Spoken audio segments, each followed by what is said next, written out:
இந்த போறப்பு தான் நல்லா ருசிச்சு சாப்பிட கிடைச்சது. அத நினைச்சுத்தான் மனோபோலகம் முழுவதும் பருக்குது.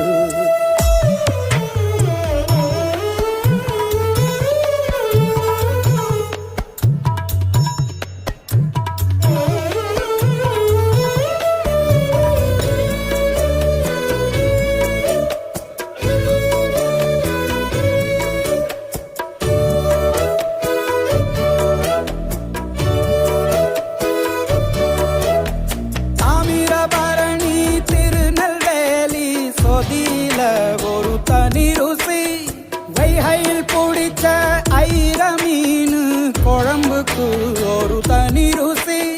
திண்டுக்கல் பிரியாணிக்கு கத்திரி தொக்கு இருக்கு. தென்காசி பரோட்டாக்கு சிக்கன் கறி இருக்கு. அம்மாவின் வாசம் உண்டு வேப்பம்பூ குழம்புக்கு. அவதானே ஊட்டி தந்தாய நிலவுக்கு. உணவிலே ஒரு உறவு இருக்குது. உள்ளுக்குள்ளே ஒரு கவிதை பிறக்குது. போறப்புத்தான்